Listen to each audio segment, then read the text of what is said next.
Hi friends, నేను మీ ధనేష్ని prank videos నుంచి pranks మాత్రం చేయను. సో ఈ రోజు నుంచి కొంచెం బయట ఉన్నాను పని వల్ల.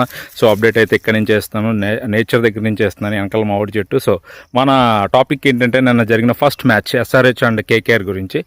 ఫస్ట్ టైం ఎస్ఆర్హెచ్ని విన్ స్ట్రీక్ని అయితే బ్రేక్ చేసిన టీం కేకేఆర్. అద్భుతమైన బౌలింగ్తో అసలు స్పిన్నర్స్ అద్భుతంగా వేశారన్నమాట.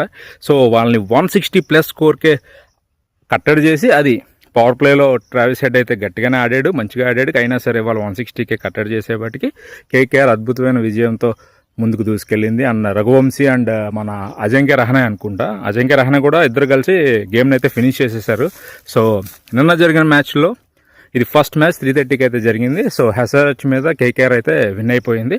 విన్ స్ట్రీక్ అయితే బద్దలైపోయింది అన్నమాట. సో ఎస్ఆర్హెచ్ కొంచెం జాగ్రత్త పడాలి. ప్లే ఆఫ్లకు వచ్చే కొద్దీ బాటంలో ఉన్న టీమ్స్ అన్నీ చాలా స్ట్రాంగ్గా ఆడుతున్నాయి. కొంచెం మీరు థింక్ఫుల్గా ఆలోచించి డెసిషన్స్ అయితే తీసుకోండి. Yes, GT vs Punjab Kings update అయితే మీకు ఇస్తున్నాను. జీటీ అయితే పంజాబ్ మీద విన్ అయిపోయింది. పంజాబ్కి సెకండ్ లాస్ అయితే అయింది ఐపీఎల్లో. వాళ్ళని చాలా అద్భుతమైన బౌలింగ్తో పంజాబ్ని అయితే తక్కువ స్కోర్కే వాళ్ళు ఆపేశారు. సో స్టోనీస్ గట్టిగా ఆడాడు కాబట్టి కొంచెం ముందుకెళ్ళింది, కానీ స్కోర్ లేకపోతే అది కూడా ఉండేది కాదు. సో అలానే జీటీ కూడా పెద్దగా సెకండ్ ఇన్నింగ్స్లో అయితే బ్యాటింగ్ ఏం లేదు, బట్ బౌలింగ్ అద్భుతంగా చేసింది పంజాబ్ అయితే. So end of the day అయితే జీటీ అయితే విన్ అయిపోయింది. దీన్ని బట్టి ఏమర్థం అవుతుందంటే బాటంలో ఉన్న టీమ్స్ అన్నీ చాలా చాలా స్ట్రాంగ్గా ఆడుతున్నాయి. పాయింట్ టేబుల్స్ ఎప్పుడైనా మారవచ్చు. జీటీకి సిఎస్కేకి అయితే చాలా గట్టి పోటీ ఉంది పాయింట్స్ టేబుల్లో. వీళ్ళు 5th పొజిషన్కి వచ్చారు, వీళ్ళు 6th పొజిషన్లో ఉన్నారు సిఎస్కే.